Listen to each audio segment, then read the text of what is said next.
going. 400 pounds. 'Cause everything is just as it should be.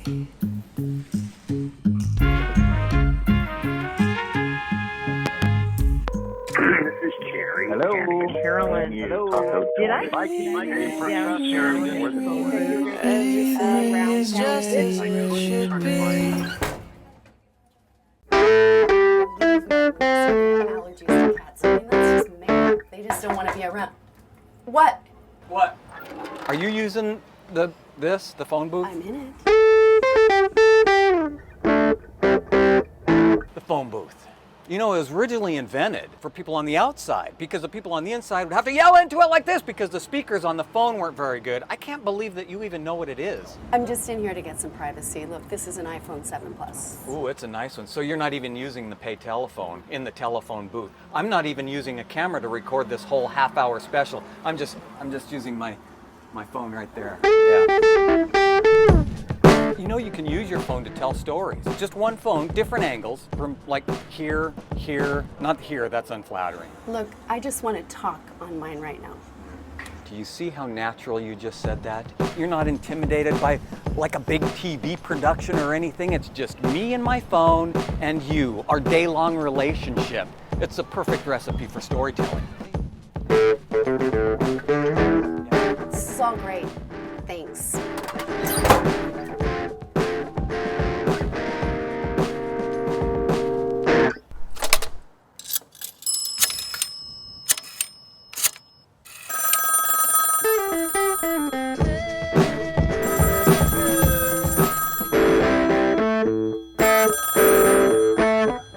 Hello? When a payphone rings, you have to answer it. How did you get my number? It isn't your number, it's the payphone. Where did you go? Out of the rain. The point is, shooting an entire show with just my iPhone is an exercise in innovation. The heart of the matter is the story. You still have to know a shot when you see it. I know when to hang up when I see Television stations haven't been that quick to use it. Some TV folks might think using an iPhone isn't the future of TV making. Yeah, it might even be a TED Talk. it. Fascinating. Well, I gotta go. Okay, hang up the payphone and then watch this story on your phone that I shot completely on my iPhone.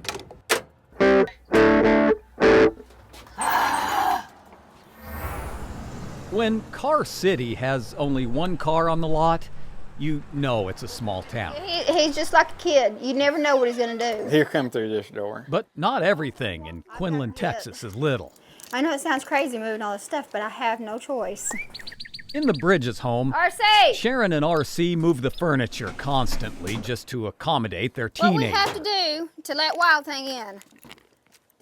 Rearrange the entire house. They do anything for him. Wild Thing has always been a good boy in the house. He's never torn up any china or anything. Like making sure he's comfortable in the house. You got a visitor! All 2,500 pounds of him. It's been 11 years since you've seen him. Oh, he's unpredictable. He come after me one time today already. I beat to a different drum, and here it comes, matter of fact. It was my idea to bring Wild Thing in the house when he was a calf. See, if you're hearing anything I'm saying right now, Hello, baby. I met the Bridges more than a decade ago when their buffalo was a baby, Hello, Wild Thing. or about 1,000 pounds ago. Last year, Germany celebrated his birthday. They were here for his birthday. Looks like he's fixing to go into his other room right now. And after sharing their story, everybody wanted to see Wild Thing living See, Wild Thing's not crazy about going down the steps. in the living room. It seems normal to me, but evidently it doesn't seem normal to other people. This is an article for our last television show that we did. It was our 65th television show. You did our first television show. And most time in Ripley's, you only get a paragraph. He got 2 full pages. Not a lot of news in Quinlan, but they keep making it here. I am videoing it.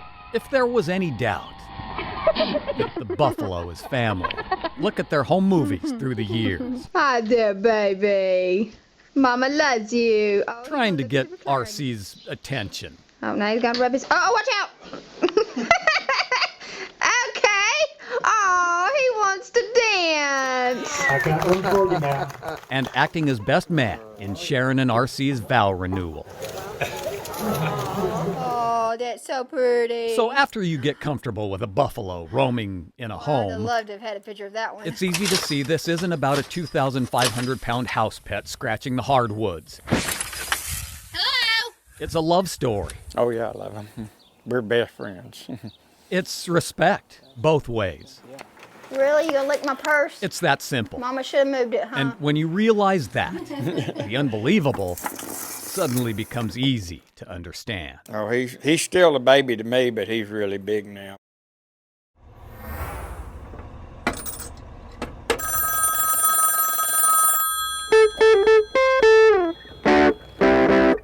Yeah, so I don't think I'll ever use this phone booth again. It's a lot of traffic. Hey, you gonna get that? You can't just let a phone keep ringing like that. Do you mind? Excuse me, I'm just trying to get in that phone booth. Excuse me.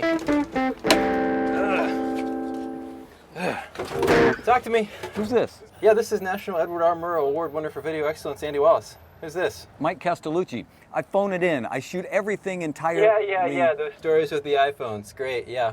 Real cute. Yeah, I can tell the difference. I'm the real photojournalist here. I have the eye, and you're not going to get anything past us. I'm not trying to get anything past Yeah. any... Oh, okay, Talk. yeah. I see. So you're trying to add anxiety to the traditional photographer. Great. I don't think phonography is going away anytime soon, but it's not about the phone, it's about the creativity of the person using it. Technology changes, storytelling never will. You know it's against the law to shoot vertical video. There's a healthy debate about that.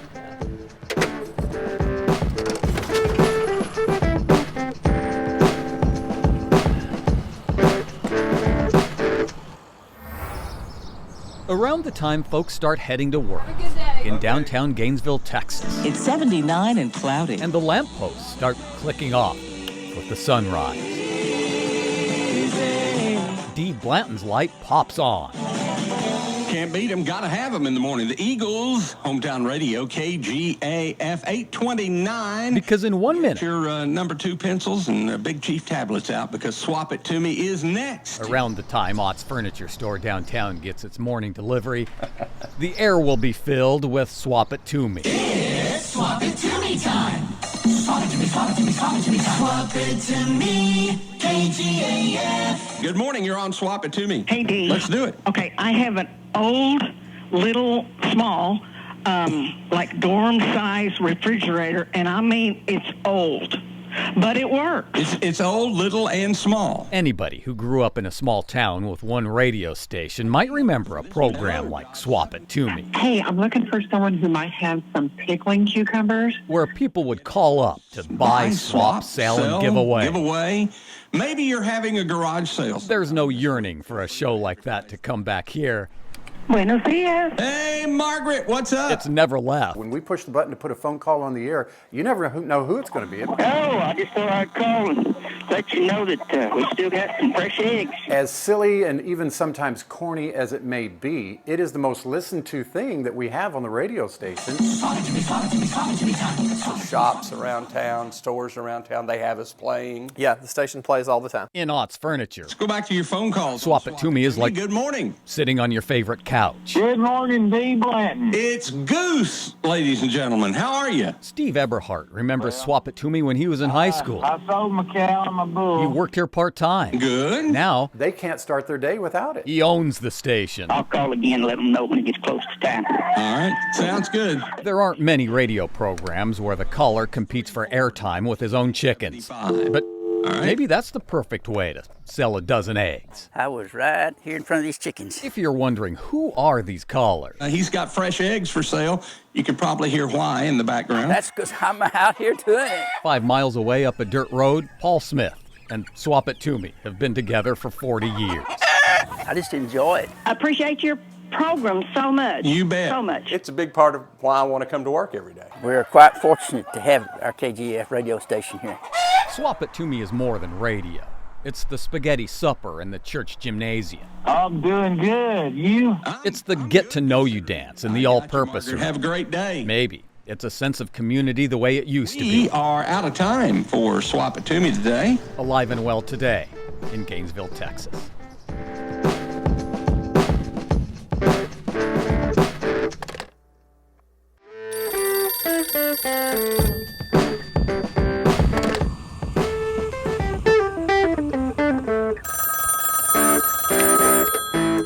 Wallace. Hi. Let me tell you a story. You don't even need a quarter for the next 3 minutes. That'll be 25 cents for the next 3 minutes. That'll be 25 cents for the next 3 minutes. It's another story I shot with my phone. Just watch it on your phone. It's free. That will be 25 cents for the next 3 minutes.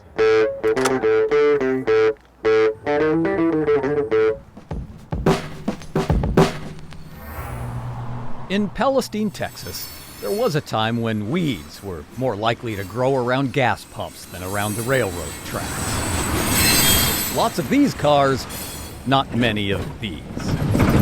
And thanks to a train, Made it feel like we were a part of it. the Domise family Truthfully, it was really hard to imagine it. is together again today, all connected by a railroad.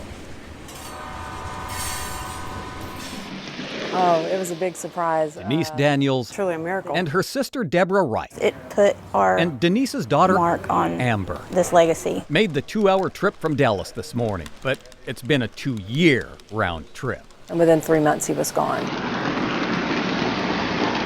It started when Denise and Deborah's dad, Paul, left behind a kingdom built with tweezers. At the time, Maria, his wife of 48 years, couldn't bear to touch any of it. I can't. It's painful. I was hoping that it would be able to be moved. Ken Claveter knows. Yeah, every Monday. Bye-bye, train. Every Monday for 18 years. He'd head to Paul's garage and help his friend with his dream. My mom was remaining healthy at this time because she had also had cancer. They removed all hers. And then November started getting tired, and then we lost her. But they wanted the train to live. We will respect that. At the same time, John Price needed just the right centerpiece in his project, a railroad heritage center in Palestine. And when John came out, it was just, I want it, don't do anything else with it, and they made it happen. He's uncomfortable with the hero title. Very much so. Good Lord. Yeah, it's coming back. It's been a long road for these tracks. When I knew he was getting sick, I'd ask him, what do you think about donating to a children's hospital or a museum? And he said, well, that'd be a great idea. And it came true. And then this one's mine, Amber Lane. When Paul and Maria's family finally saw it all put back together, there was something new. We did the main street for Mr. Domise. It's Domise Street. So, I mean, we were just like honored. Each of the cross streets is one of the other members of the family. And then this one is Lauren, which is at the corner of Fontabasso. Signs of huge meaning on a very small scale. These guys named it. I didn't expect it. And for Paul's best friend, Ken, who spent every Monday in Paul's garage for nearly 2 decades. This machine shop was built by Paul Domise. People here named it after me, Claveter's Machine Shop. What do you think of that? Super. Okay. The family's round trip is finally complete. They're still living on, as you can see over there, and they're just, so I know they're both looking down, smiling. Yeah. And now, Is it coming? new eyes get the chance to share in the wonder of Paul Domise. Great thing about art is that it always has a story.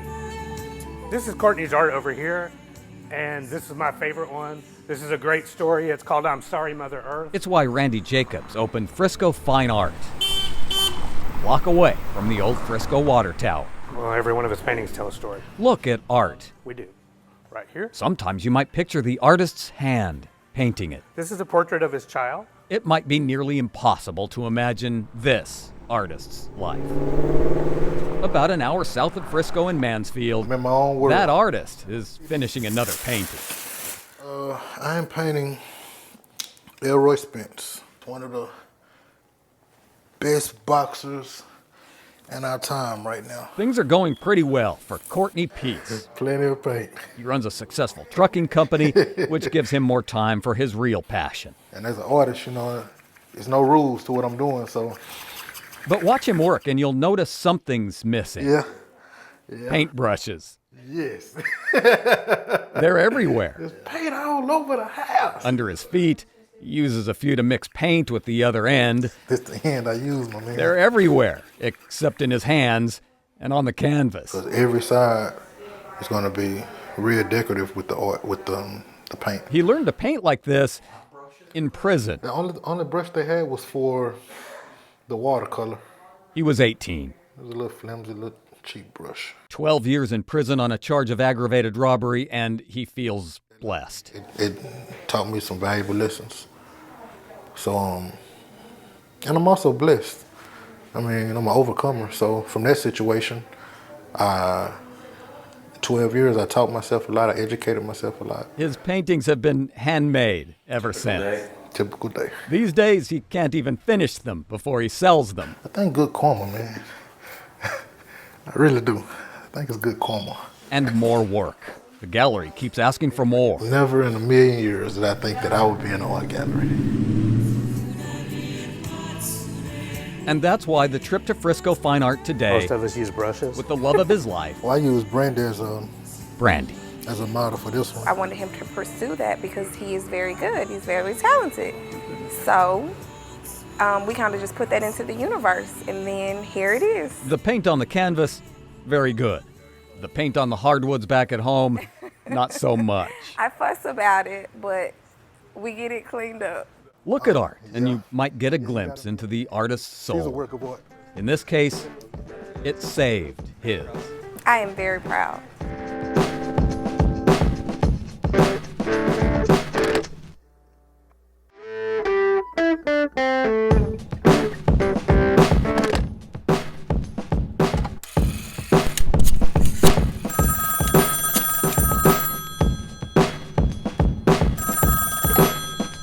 Thank you for calling Time and Temperature. The time is now 12:04 and the temperature is very hot. There's still a time and temp guy? You got lucky. Well, that temperature doesn't do me much good over here.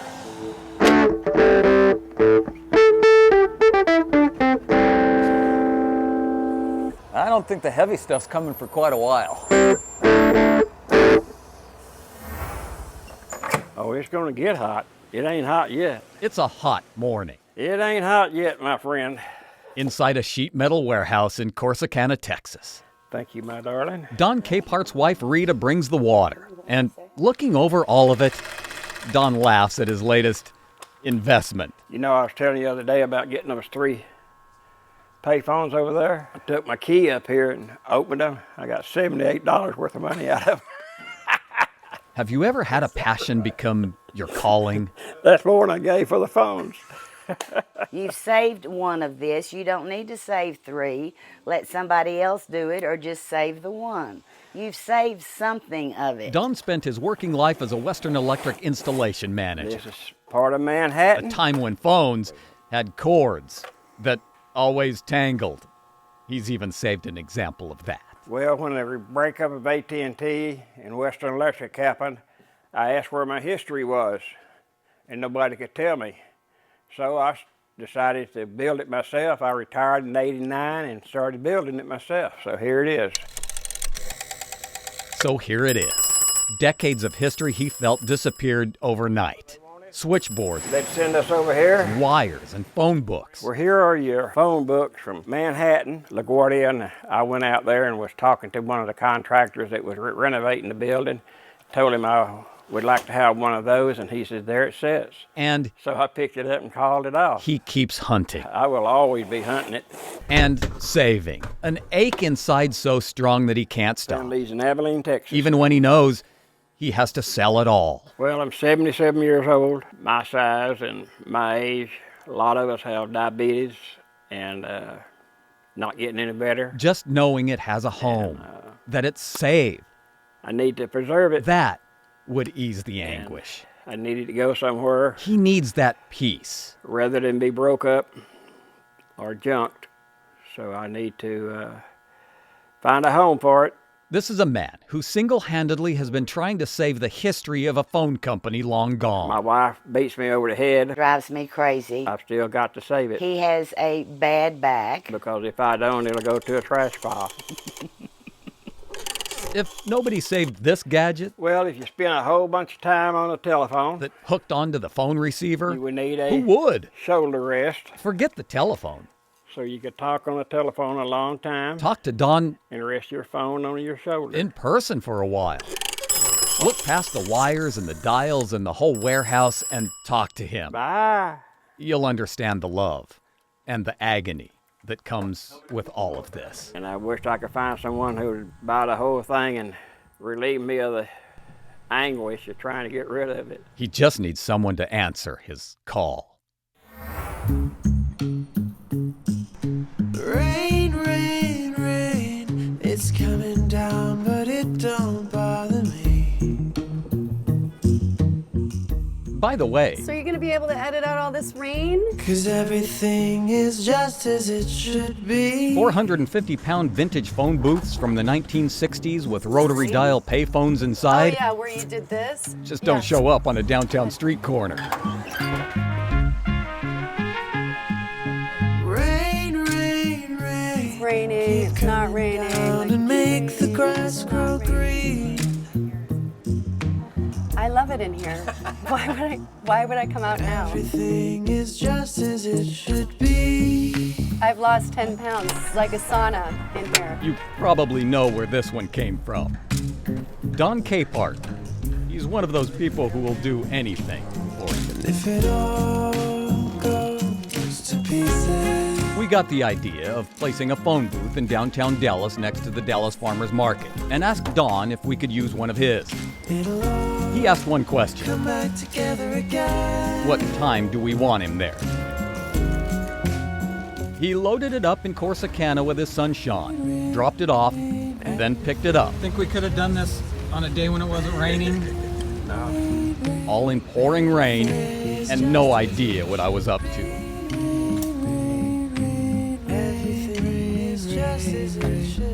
I hope he knows a little more now.